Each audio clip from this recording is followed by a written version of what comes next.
Gaza में ground operation को लेकर आईडीएफ यानी इजराइल डिफेंस फोर्स को जिस बात का डर था, अब वो होने जा रहा है। दरअसल गाजा की गलियों में घुस चुकी आईडीएफ के जवानों और टैंकों को हमास के लड़ाके रॉकेट लॉन्चर से लगातार निशाना बनाते चले जा रहे हैं। पिछले 24 घंटे की स्थिति के बारे में हम आपको बताएंगे। पिछले 24 घंटे में हमास ने आईडीएफ की 25 से ज्यादा गाड़ियों को तबाह करने का दावा किया है। और साथ ही साथ दूसरी तरफ नेतन्याहू ने साफ कह दिया है कि हमास के खात्मे के बाद गाजा पर इजराइल का कब्जा हो जाएगा और अनिश्चित काल तक की कब्जा रहेगा। और तब इजराइल एक नया गाजा बनाएगा जिस पर उसका पूरा कंट्रोल होने जा रहा है।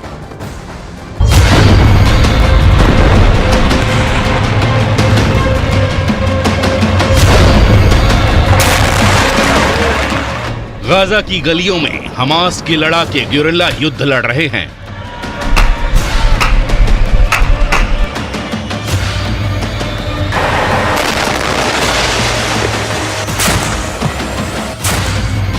हमास के इलाके में घुसकर उसके लड़ाकों का शिकार कर रही है आईडीएफ।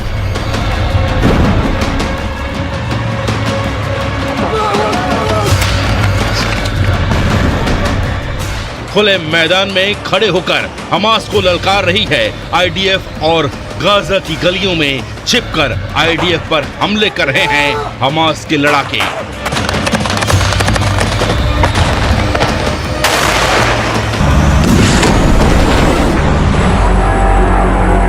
गाजा की वीरान हो चुकी गलियों में अब सिर्फ हमास बचा है, जिसे खत्म करने पहुंच चुकी है इजराइल डिफेंस फोर्स।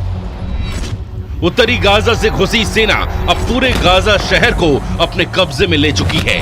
पूरे गाजा शहर को आईडीएफ घेर चुकी है, जिसका मतलब है कि अब गाजा शहर में मौजूद हमास के लड़ाकों के भागने के सारे रास्ते बंद हो चुके हैं।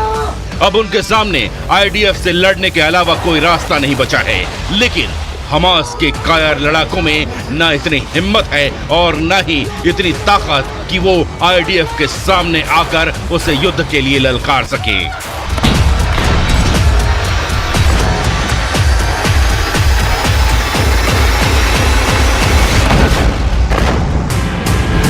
इसीलिए हमास की अल कासम ब्रिगेड की लड़ाके गाजा की गलियों में छिपकर आईडीएफ के जवानों और टैंकों को रॉकेट लॉन्चर से हमले कर रहे हैं।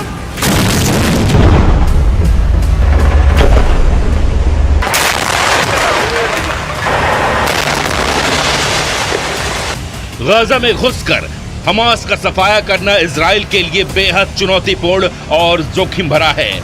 आईडीएफ जानती थी कि गाजा में घुसने पर वो चौतरफा हमास के निशाने पर होंगी, उन पर कहीं से भी हमला हो सकता है। लेकिन यही तो इजराइल की पहचान है।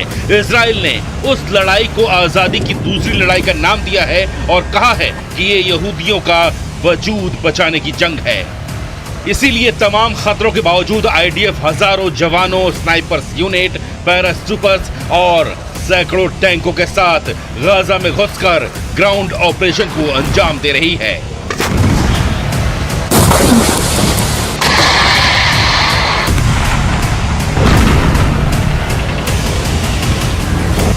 शनिवार को आईडीएफ पर हमले का ये वीडियो जारी करते हुए हमास ने दावा किया है कि उन्होंने अब तक इजराइल के 160 सैन्य वाहनों को पूरी तरह से तबाह कर दिया है।